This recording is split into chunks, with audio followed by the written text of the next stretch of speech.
hadirnya ya. Ya. Agif ada Agif? Hadir, alhamdulillah Agif.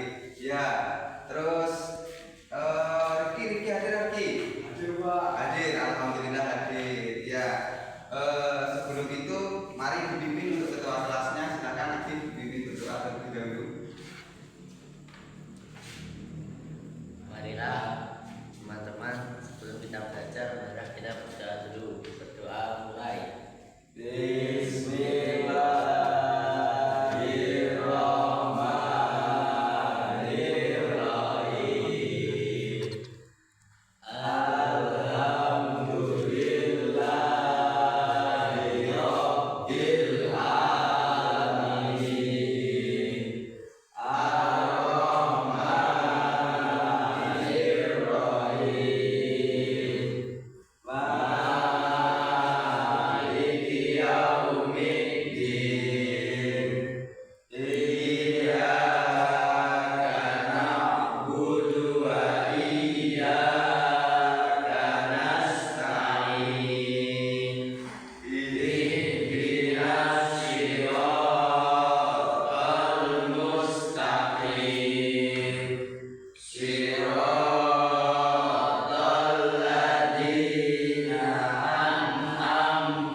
Semangat itu ya, paham? Satu, dua, tiga. Semangat. Semangat. Alhamdulillah. Oke, baiklah anak-anak sekalian, kita akan belajar tentang bangun ruang. Namun sebelum pembelajaran kita mulai, Bapak mau bertanya dulu kepada kalian. Masih ingat dengan pelajaran yang kemarin? Masih, Pak. Alhamdulillah kita masih. Di sini Bapak punya gambar pelajaran yang kemarin. Nah, ada yang tahu gambar apa ini? Rumah adat apa? Ada tambi, Pak. Iya, betul sekali, Adi, pintar sekali. Ini rumah adat Tampi ini berbentuk bangun apa, Adi? Bangun ruang, Pak. Bangun ruang loh. Maksudnya berbentuk apa? Kubus atau balok atau apa, Pak? Prisma, Pak. Oh, prisma. Iya, beri tepuk tangan untuk Adi. Masya Allah. Baiklah anak-anak, di sini Bapak akan membacakan tujuan pembelajaran yang akan kita jalani pada kesempatan kali ini. Tujuan pembelajaran yang pertama yaitu mengenal dan memahami konsep bangun ruang seperti kubus, balok, prisma dalam kehidupan sehari-hari. Jadi kita nanti akan mengenal bagaimana sih kubus itu digunakan dalam kehidupan sehari-hari, bangun balok itu digunakan dalam sehari-hari, dimasukkan dalam konsep adat tradisional. Nah, yang kedua yaitu mengidentifikasi penggunaan bangun ruang dalam arsitektur rumah adat tradisional di Indonesia, ya. Yang ketiga, menghitung volume dan luas permukaan bangun ruang yang diterapkan dalam desain rumah adat. Yang keempat, menggambar dan membuat model sederhana bangun ruang yang terinspirasi dari rumah adat. Jadi itu adalah tujuan pembelajaran yang akan kita jalani. Yang pertama, saya akan menyampaikan materi kita pada kesempatan hari ini. Bentar, Bapak cari dulu. Ini Bapak akan bacakan, kalian perhatikan ya. Ya. Bangun ruang itu adalah geometri di dimensi 3 yang memiliki sifat-sifat tertentu yang memiliki sisi rusuk dan titik ya. Contohnya apa? Contohnya bangun ruang itu ada prisma ya. Prisma ada nanti balok, ada segitiga, kerucut. Nah, itu termasuk dalam bangun ruang. Baiklah anak-anak, sekarang kita langsung saja Bapak berikan sebuah gambar. Di sini ada gambar, kelihatan ya dari belakang. Ya. Karena kita terkendala aksesoris teknologi, jadi kita menggunakan lembar kertas saja yang sederhana ya. Kelihatan dari sana ya. Ada yang tahu ini gambar apa? Bangun kerucut, Pak. Bangun kerucut, benar sekali. Itu bangun kerucut ya. Nah, ini adalah gambar bangun kerucut. Jadi di sini ada contoh rumah adat Baruniang di NTT. Nah, ini adalah sebuah bentuk bangun kerucut. Bangun kerucut ini juga termasuk bangun ruang. Nah, di sini ada persamaannya tadi. Bentar Bapak beri contoh bagaimana.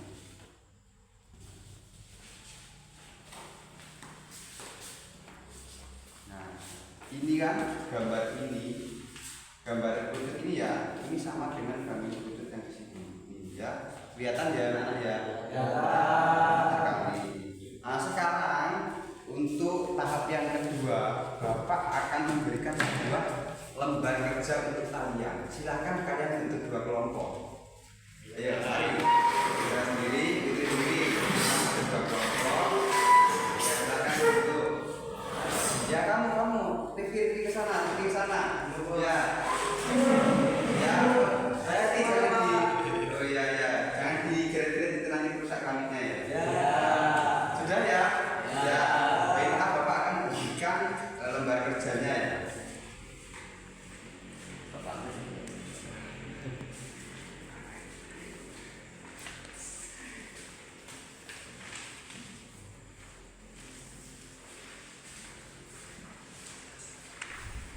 Baiklah, silahkan kelompok kalian amati. Itu kan berbeda ya, sebenarnya berbeda dari 2 kelompok ini. Sekarang silahkan kalian amati dan kalian simpulkan, termasuk ke dalam bangun apa dan ke dalam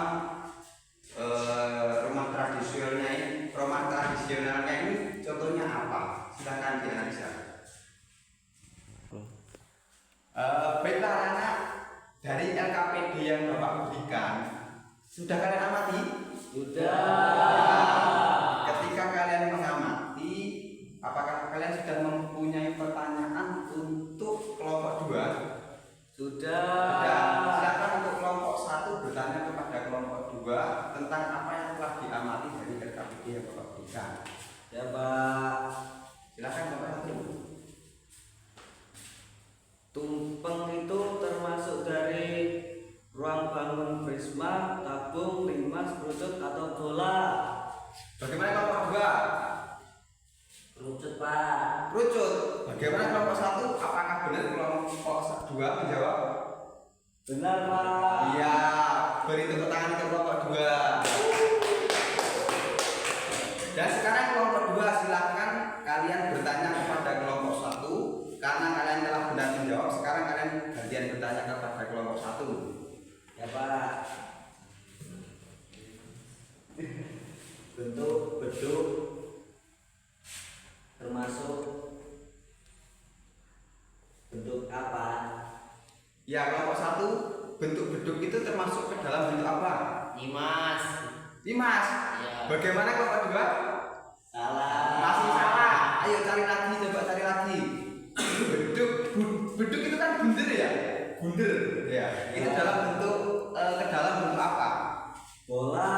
Bola. Masih salah.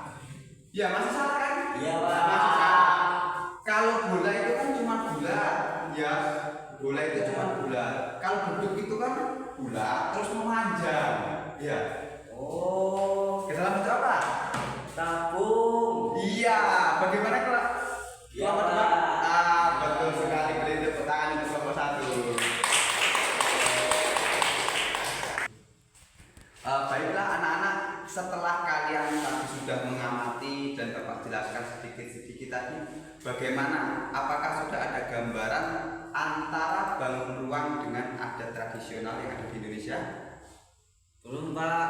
Belum. Kamu masih punya pertanyaan berarti kalau belum? Ya. Iya, pertanyaannya apa? Saya Pak. Iya, bagaimana? Dulu saya pernah lihat uang 10.000. Uang 10.000 yang yang dulu. Oh, yang dulu, Ya, yang Pak. dulu ya. Ya. Apa pertanyaannya dari uang 10.000 itu? Itu kan ada gambar rumahnya. Iya, betul sekali ada gambar rumahnya. Nah, terus itu termasuk gambar seperti apa Pak? Oh, maksud kamu uang gambar rumah yang ada di uang 10.000 itu dalam bentuk apa ya? Ya. Oh iya, Bapak akan jawab pertanyaan yang bagus. Nah, Bapak senang dengan siswa yang seperti ini ya. Dia aktif ya. Baiklah, Bapak akan menjawab pertanyaan dari Armindo. Nah, pertanyaannya bagus sekali. Ternyata di gambar Bapak juga ada. Ini adalah gambar di uang 10.000 yang dulu. Ya, jadi di uang 10.000 yang dulu itu gambar rumahnya namanya adalah bentuk limas. Kalau di sini di tempat kita itu banyak masih rumah yang beratapkan limas. Contohnya yang ada di Pondok Pesantren Betuliyah itu termasuk atapannya limas. Ya, nah, tahu ya? Oh, alhamdulillah. Bagaimana sudah tahu ya sekarang kalau yang di uang 10.000 itu ternyata bentuknya bentuk limas. Alhamdulillah kalau sudah paham. Jadi anak-anak, kita waktunya sudah hampir habis ini. Jadi kita simpulkan bahwasannya bangun ruang dengan adat tradisional itu sangat penting ya. Hubungannya sangat penting karena apa? Karena untuk menjadi rujukan bagaimana sebuah bangun ruang itu dibuat untuk dijadikan sebuah seperti contohnya rumah, untuk atap rumah, untuk dan yang lain yang intinya di situ ada nilai kepentingannya untuk kehidupan kita sehari-hari. Baiklah anak-anak, apakah sudah paham dengan apa yang Bapak sampaikan? Sudah Pak. Alhamdulillah. Apakah ada yang merasa sulit ketika tadi kita belajar bersama? Ada ya, pastinya ada. Tapi kita kupas lagi nanti pada pertemuan berikutnya. Pada pertemuan berikutnya kita akan membahas bangun ruang, namun dengan konteks rumah adat yang lain. Baiklah, sebelum pelajaran ini Bapak tutup, kita semangat dulu ya. Masih ingat dengan semangatnya? Masih. Ya. 1, 2, 3, tepuk semangat.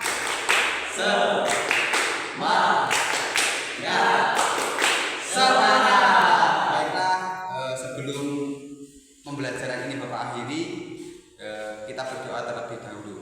Berdoa mulai. Bismillahirrahmanirrahim. Baiklah anak-anak, sebelum pembelajaran hari ini kita akhiri, lebih baik kita berdoa terlebih dahulu. Doa mulai.